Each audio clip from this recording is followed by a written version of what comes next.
السلام عليكم ورحمة الله وبركاته. أهلا بيكم معايا فيديو جديد من وي. فيديو النهاردة إن شاء الله هشرح فيه معاكم طريقة عمل مربع الجراني من الزاوية للزاوية باستخدام مجموعة من الألوان لعمل مفرش سرير أو بطانية بيبي أو شال مستطيل، وممكن كمان نكون منه سجادة للأرض بس باستخدام الخيوط الخاصة بالسجادة. أتمنى فيديو النهاردة يكون سهل وبسيط عليكم وكمان ينول أعجبكم. فضلا ليس أمرا، ما تنسوش إذا عجبكم الفيديو تدعموني بلايك وشير وسبسكرايب. فكرتنا النهاردة فكرة سهلة وبسيطة بنستخدم فيها مجموعة كبيرة جدا من الألوان. بنبتدي نكون مجموعة من الألوان، يعني كل مربع بنستخدم فيه لونين، واللون التالت بيكون هو آخر سطر عندي اللي بيكون عندي قاعدة المفرش بالكامل، اللي هو طبعا بيكون عامل مشترك ما بين كل الوحدات المختلفة. لأن زي ما قلنا في البداية بنستخدم مجموعة من الألوان، وبتعملي كل صف بلون أو بلونين، يعني زي ما انت حابة تكوني الوحدة بتاعتك. ممكن تعملي الوحدة كلها بلون وتخلي لون السطر الأخير هو لون المختلف بالنسبة لك، وممكن تستخدمي لونين زي ما هنعمل مع بعض النهاردة، والسطر الأخير هيكون بلون تالت اللي هو طبعا بيكون لون قاعدة المفرش. في ناس كتير بتستخدمه باللون الأسود، في ناس كتير بتحب اللون الأبيض من اللون الأوف وايت، أو على حسب طبعا الألوان اللي انتي بتستخدميها. شوفي ممكن تكوني حابة لون القاعدة معاكي ايه. هنستخدم مع بعض خيط صوف متوسط سمك زي ما احنا شايفين، ده بيكون سمك الخيط مع إبرة رقم 3.5 مليمتر. أنا إبرتي 3.75، لكن هي ما يعادل 3.5 مليمتر بالنسبة للإبرة السيليكون أو الإبرة الألمنيوم. بسم الله الرحمن الرحيم. في البداية بسيب مسافة من الخيط، وعلى 2 من الأصابع ببتدي أكون دائرة سحرية. هبتدي ألف الخيط وأرجع للخلف وأجي تاني للأمام. مش هجيب الخيط جنب بعضه، هجيبه عكس بعضه بشكل حرف الإكس زي ما احنا شايفين، وأرجع تاني للخلف. هلف ايدي الناحية التانية. هنا بيكون اتكون عندي حلقتين. بنزل من تحت الحلقة الأولى بسحب الحلقة التانية من تحتها والف ايدي، وواحدة واحدة اخرج الخيط من على ايديا واتأكد ان طرفين الخيط داخلين داخل الدائرة السحرية. طرف خيط البداية بحافظ عليه عشان يقفل الدائرة السحرية، اما طرف الخيط المتصل بالشلة ببتدي ارفعه على ايدي عشان اعرف اشتغل. ما اقدرش اشتغل داخل الدائرة السحرية قبل ما اقفلها. طيب ازاي بنقفلها؟ بيكون عندي على الابرة حلقة، بلف الخيط بسم الله الرحمن الرحيم واخرج منها بالشكل ده، بكون ارتفعت السلسلة. طيب قبل ما اشتغل في الدائرة السحرية، لو حاسة ان الدائرة واسعة شوية شدي خيط البداية، ضيقي مركز او سنتر الدائرة زي ما انت حابة. هبتدي ارتفع سلسلة كمان، وهعتبر السلسلتين دول مجرد سلاسل ارتفاع، يعني مش من العدد اللي معايا. علشان اكون مربع جيراني بشتغل 4 مجموعات، كل مجموعة بيكون فيها 3 غرزة عمود بلف، وما بين كل مجموعة ومجموعة باخد سلسلتين مسافة. ازاي بشتغل العمود بلفة؟ بيكون عندي على الابرة حلقة، بسم الله الرحمن الرحيم، بلف لفة واحدة اصبح معايا حلقتين، بدخل فراغي داخل الدائرة، اسحب الخيط واخرج. معانا 3 حلقات على الابرة. هلف الخيط واخرج من حلقتين، يتبقوا معايا 2، هلف الخيط واخرج منهم. يبقى عندي كده عمود، 2، 3، وبكده بتكون خلصت المجموعة الأولى. هاخد سلسلتين مسافة، بسم الله الرحمن الرحيم، 1، 2، وارجع تاني اكون 3 عمود، 1، 2، 3، سلسلتين، 1، 2، ونروح نكون المجموعة رقم 3، 1، 2، 3. آخر مجموعة عندي باخد سلسلتين وبروح اكون مجموعة رقم 4 الأخيرة، 1، 2، 3. كده بنكون خلصنا ال4 مجموعات، لكن انا عندي الزاوية الأخيرة لسه ما اشتغلتهاش. باخد سلسلتين، 1، 2، وبكده بيكون خلاص عندي ايه المجموعة ال4 مجموعات وال4 زوايا جاهزين. لكن في عندي هنا منتصف الدائرة بشد خيط البداية، بقفله زي ما احنا ايه شفنا بالشكل ده. هبتدي اقفل بغرزة منزلقة فوق اول غرزة. طبعا السلسلتين انا ماليش علاقة بيهم، بشوف اول غرزة اشتغلتها فين وبدخل تحت حرف الفي واخلي معايا كمان خيط البداية واسحب بغرزة منزلقة. همشي بمنزلقة لغاية ما اوصل لاول زاوية اشتغل فيها بالشكل ده، وهبتدي هنا اكون السطر التاني. احنا هنا طبعا كونا خلاص شكل المربع بالنسبة لي طبعا اللي هي بتكون المجموعة الاولى. هنرتفع سلسلتين، وزي ما قلنا مع بعض بيكونوا مجرد سلاسل ارتفاع، يعني مجرد حاجة تسند لي الغرزة لغاية ما اوصل بس للارتفاع اقدر اشتغل منه. هبتدي اشتغل داخل الزاوية مرتين. هشتغل مرتين يعني ايه يا رندا؟ يعني بشتغل مجموعتين، كل مجموعة ما بينهم سلسلتين، يعني كل مجموعة مكونة من 3 عمود، بعد كده سلسلتين وارجع تاني 3 عمود في نفس الفراغ. بسم الله كده، 1 2 3 1 2 سلسلة، وارجع تاني في نفس الفراغ اكون 3 عمود بلف المجموعة التانية. 1 2 3. طيب كده خلصت الزاوية الأولى. هاخد سلسلة مسافة ما بين كل زاوية وزاوية، هاخد سلسلة، هسيب تحت السلسلة دي ال3 أعمدة واروح بقى ايه للسلسلتين، وابتدي اشتغل زاوية تانية مكونة من 3 عمود، سلسلتين 3 عمود.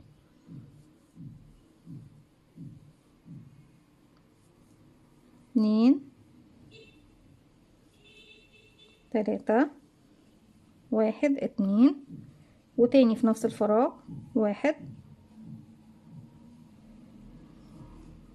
2 3. ما بين كل فراغ وفراغ بشتغل وباخد سلسلة واحدة بس مسافة واسيب تحتها 3 عمود، وارجع الاقي السلسلتين هشتغل فوقيهم 3 عمود، سلسلتين 3 عمود، اخد سلسلة مسافة اسيب تحتهم 3 عمود، واروح للزاوية الاخيرة اشتغل 3 عمود، سلسلتين 3 عمود، واخد سلسلة مسافة هنسيب تحتهم ال3 عمود دول، وارجع لكم تاني نقفل بغرزة منزلقة في اول غرزة اشتغلناها. رجعت لكم تاني، وزي ما احنا شايفين خلاص في نهاية السطر بعد ما اشتغلت اخر زاوية واخدت السلسلة بروح لاول غرزة عمود اشتغلتها وبقفل بغرزة منزلقة. طيب يا رندا، انت كنتي بتقولي في بداية الفيديو انك هتشتغلي مربع جراني من الزاوية للزاوية. تمام يا بنات، واحنا في السطر اللي جاي هنبتدي نكون شكل من الزاوية للزاوية. الموديل عندي بس بيكون اول سطرين بنشتغلهم بشكل مربع الجراني بشكل طبيعي جدا، وبعد كده بحوله من الزاوية للزاوية.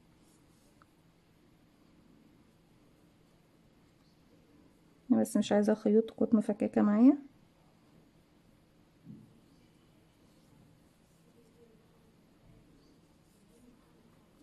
نمشي بمنزلقة لغاية كده، مشيت منزلقة ومنزلقة كمان. طيب في اخر عمود عندي هبتدي اضيف اللون الجديد، بسيب منه مسافة والف حلقة على الهواء، بدخل داخل الحلقة اسحب الخيط واخرج منها، وطرف الخيط بشده بقى في عقدة البداية.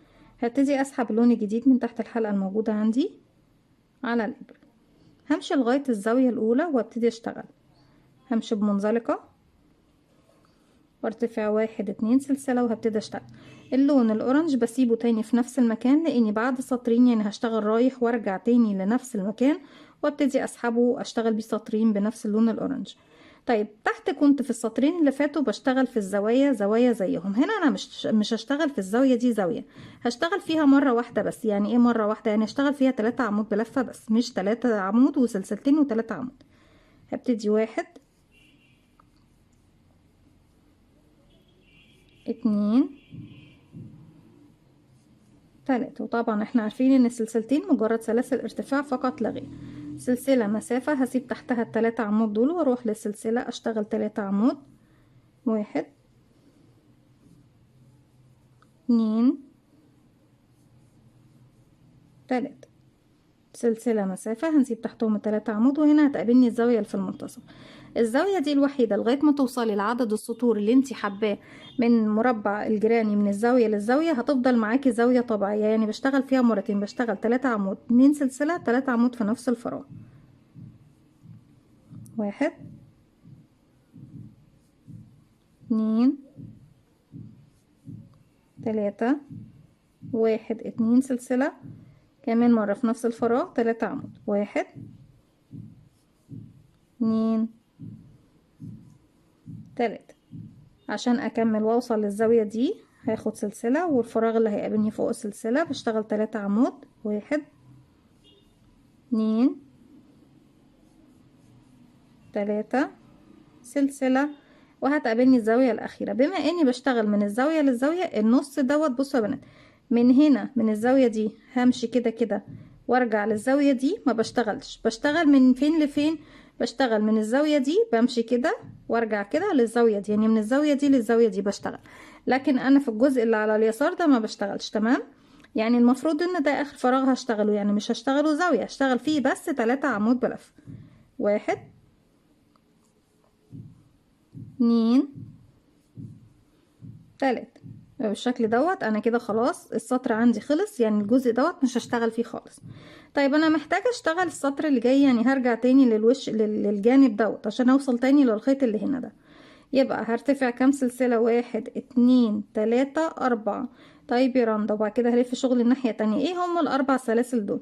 الاربع سلاسل دول بعتبرهم عمود بلفة، اول 3 سلاسل منهم بعتبرهم عمود بلفة فوق العمود الاخير هنا، وبعتبر السلسلة رقم 4 المسافة ما بين العمود الاول والمكان اللي هروح اشتغل فيه اللي هو الفراغ اللي فوق السلسلة.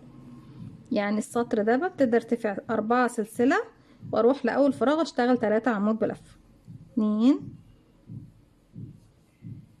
3 سلسلة بسيب تحتها 3 عمود واروح للسلسلة اشتغل 3 عمود بلفة. 1 2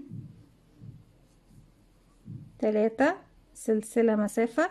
هتقابلني هنا الزاوية، في الزاوية دي زي ما اتفقنا مع بعض الزاوية في المنتصف الوحيدة اللي بشتغلها زاوية زي ما هي، يعني 3 عمود 2 سلسلة 3 عمود بلفة. 3 1 2 كمان مرة في نفس الفراغ. 1 2 3 سلسلة فوق السلسلة بشتغل 3 عمود. 1 2 3 سلسلة فوق السلسلة 3 عمود. 1 2 3 سلسلة، وهبص الاقي نفسي خلاص وصلت لنهاية السطر، يعني هشتغل عمود بلفة 1 فوق اخر عمود عندي بلفة، وفي النهاية ببتدي اغير ايه اللون بتاعي. يعني بدخل اسحب الخيط واخرج معايا 3 حلقات اللي في الخيط واخرج من حلقتين. هسيب بقى اللون ده في نفس المكان اللي انا فيه وهبتدي اسحب اللون المختلف اللي انا بشتغل بيه. ببدل ما بين لونين والسطر الاخير بيكون لون مختلف عن اللونين، وببتدي ايه اشتغل بكل وحدات المفرش بتاعي او القطعة اللي بتشتغلي. هنا بقى هرتفع كام؟ انا اول حاجة هتقابلني ايه هنا؟ اول حاجة قابلتني الاعمدة، يعني مش فراغ هشتغل فيه، عشان كده اشتغلت 4 سلسلة. لكن هنا اول حاجة هتقابلني السلسلة اللي هو طبعا مكان السلسلة، اذا ده الفراغ اللي هشتغل فيه. هرتفع سلسلتين وبنعتبرهم بس مجرد سلاسل ارتفاع، وهبتدي اشتغل في اول فراغ يقابلني 3 عمود بلف.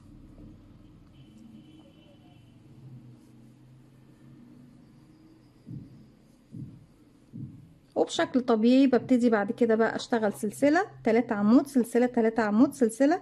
هنا بتكون زاوية بكون فيها زاوية زي اي زاوية اشتغلتها، 3 عمود سلسلتين 3 عمود فوق السلسلتين، وارجع سلسلة 3 عمود سلسلة 3 عمود سلسلة في الفراغ الاخير بشتغل 3 عمود، وارجع تاني اكرر بقى ان انا بكرر السطرين دول يا بنات شايفينهم اللي هو كان عندي رقم 3 ورقم 4. ارجع ارتفع 4 سلسلة وبعد كده اشتغل في اول فراغ يقابلني 3 عمود، وهكذا بتاني رايحة جاية رايحة جاية رايحة جاية لغاية ما بوصل ان يكون معانا. انا عندي هنا بسم الله انا عندي اللون ده بشتغل بيه مرتين اللي هو السيمون، وبشتغل باللون الاورنج مرتين، يعني كده اشتغلنا مرة، فاضل لي ان انا اكمل اللون الاورنج كده بعتبره كمان مرة اهو، وارجع تاني اشتغل مرة بالسيمون يعني سطرين بالسيمون، وارجع تاني سطرين باللون الاورنج، وارجع لكم تاني نكمل مع بعض. رجعت لكم تاني في نهاية السطر كده اشتغلت سطرين باللون الاورنج ورجعت كملت سطرين باللون السيمون. لو حابين تكبروا المربع اكتر هتزودي سطرين كمان باللون الاورنج، وهكذا يعني هتفضلي تشتغلي سطرين بلون والسطرين اللي بعدهم بلون تاني لغاية ما توصلي لحجم المربع اللي انت عاوزاه. وفي النهاية بنبتدي نشتغل بنفس الطريقة اللي نشتغل بيها السطر الاخير دلوقتي مع بعض. سلسلة وهروح اشتغل في اخر عمود بلف عندي عمود واحد بس، وفي نهاية العمود ببتدي اغير للون الجديد.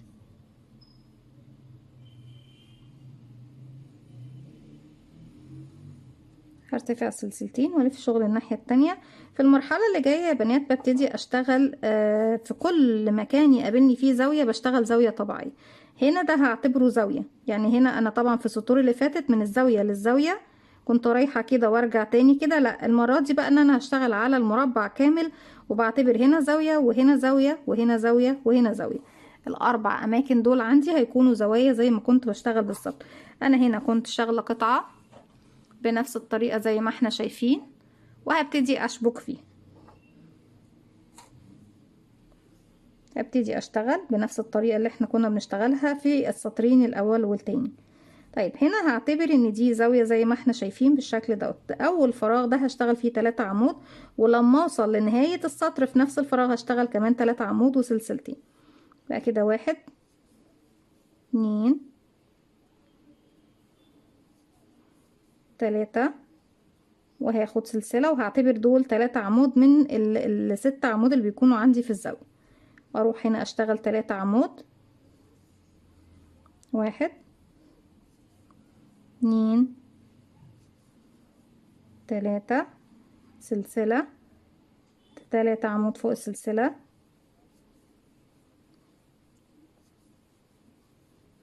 سلسلة. والسطر الأخير اللي بشتغله هو نفس السطر اللي بشبك فيه وحداتي كلها.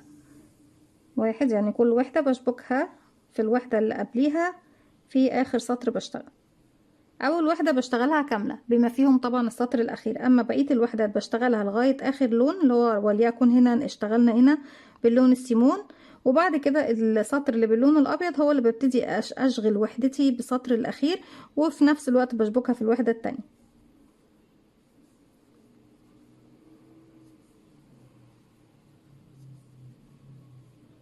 سلسلة وهتقابلني زاوية بشتغل فيها زاوية بشكل طبيعي، 3 عمود، سلسلتين، 3 عمود بلفة، 1 2 3 وسلسلتين، وكمان مرة 1 2 3. طيب نشوف بقى الأول أنا محتاجة أشبك وحدتي بأي شكل.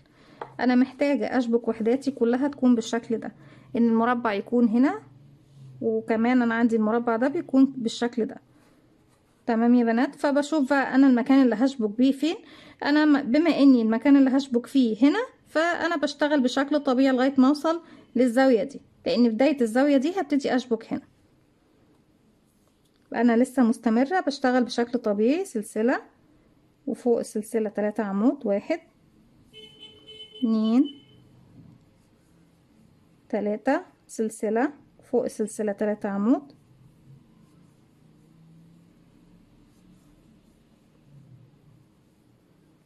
سلسلة 3 عمود،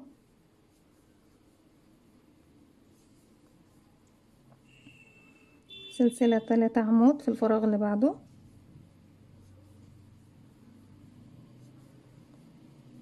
سلسلة. وهنا بقى وقفنا هنا لاني عندي زاوية، هشتغل 3 عمود من الستة، 2 3.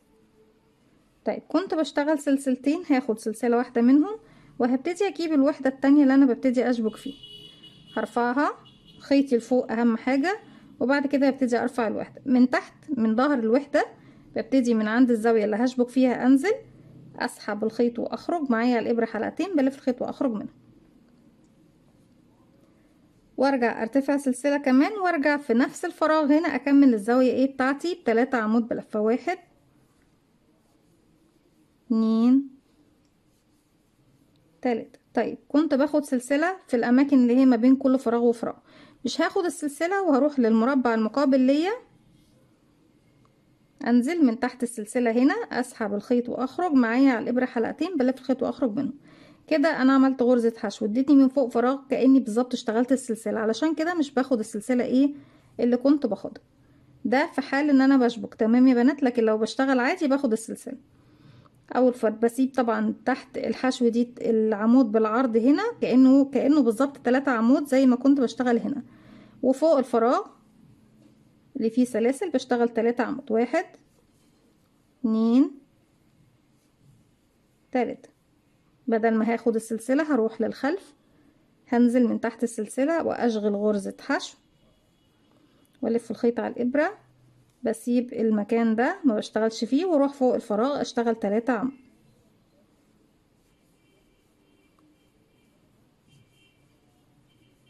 خلصت ال3 عمود هرجع للوحدة اللي في الخلف، اشغل غرزة حشو فوق السلسلة زي ما احنا شايفين، بشتغل من تحت كده من الخلف والف الخيط واروح هنا للفراغ اللي عندي فيه سلاسل. انا عندي هنا العمود اللي بالعرض ما اشتغلش فيه، بشتغل في المكان اللي فيه سلاسل. وهنا عندي طبعا دي كانت زاويه، لكن انا بشتغلها هنا 3 عمود لان هي عندي في الجانب اللي ما فيهوش ايه زاويه. 3. ولو ناخد بالنا ان احنا شغالين مره باللون السيمون وهنا مره باللون الابيض، يعني هنا الزاويه دي كده اكتملت. بدل ما باخد السلسله هرجع للخلف، الوحده اللي في الخلف انزل من تحت السلسله اعمل غرزه حشو وارجع هنا فوق السلسله. انا بشتغل بقى هنا بشكل طبيعي، هنا مش عندي عرض للاعمده، هنا فوق السلسله بشتغل 3 عمود. 2 3. بدل ما هاخد سلسله هروح لاخر فراغ عندي هنا واشبك بغرزه حشو.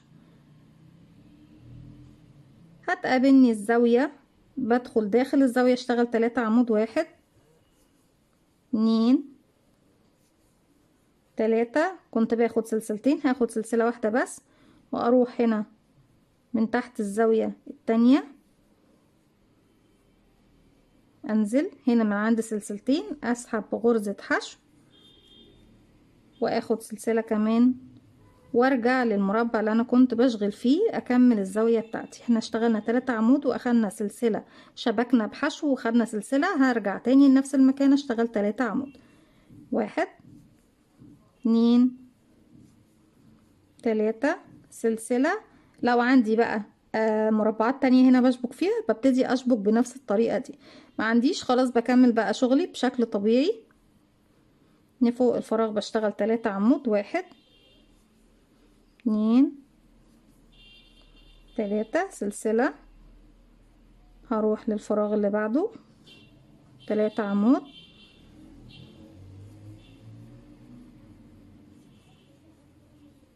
سلسلة وبكمل سلسلة 3 عمود سلسلة 3 عمود سلسلة 3 عمود وارجع لكم تاني. في نهاية السطر زي ما احنا شايفين هنا اشتغلت 3 عمود واخدت سلسلة. ده اخر مكان عندي بشتغل فيه، وبيكون طبعا اخر 3 عمود هما اللي بيكملوا الزاوية عندي اللي زي ما قلت لكم في بداية السطر. هنكمل الزاوية في نهاية السطر. 1 2 3 عمود 1 2 سلسلة المرة دي بقى، وبروح لايه لأول عمود اشتغلته واقفل بغرزة منزلقة واسحب 10 سنتي من الخيط، وبعد كده ببتدي ايه اقص الخيط بتاعي كله. زي ما احنا شايفين بيكون شكل الوحدات اهو، بتكون بالطريقة دي. وبتدي طبعا على حسب الالوان اللي بتستخدميها، وبتعملي كل مجموعة مثلا بتعمليها كل مجموعة الوان بتعمليها صف كامل. يعني هنا عندي دوت هيكون صف كامل طالع بالشكل ده، وده هيكون صف كامل بنفس اللونين دول، وهكذا. بتستخدمي مجموعة الوان حتى لو 10 الوان، يعني اقصد 10 مجموعات، كل مجموعة هيكون فيها لونين، لكن عندك اللون الموحد هيكون هو اللون الابيض او الاسود او طبعا لون القاعدة للمفرش الخاص معاكي. دي كانت فكرة الفيديو بتاعي النهاردة، بنكمل طبعا بنفس الطريقة. اتمنى فكرتنا النهاردة تكون سهلة وبسيطة، وانا عارفة طبعا كتير من البنات طلبوها ان احنا نشرحها مع بعض ونشوف كمان طريقة التشبيك. زي ما احنا شايفين دي طريقة تشبيك الجراني، وليها فيديو خاص على القناة للي يحب طبعا ان هو يراجع اللي هي طبعا فيديوهات الخاصة بالتشبيك، وعندنا اكتر من 10 فيديوهات للتشبيك. اتمنى فيديو النهاردة يكون سهل وبسيط عليكم وكمان ينول اعجابكم. ما تنسوش فضلا ليس امرا اذا عجبكم الفيديو تدعموني بلايك وشير وسبسكرايب، واستنوني فيديو جديد من وي. متنسوش كمان تفعلوا زرار الجرس يوصلكم مني كل جديد. السلام عليكم ورحمة الله وبركاته.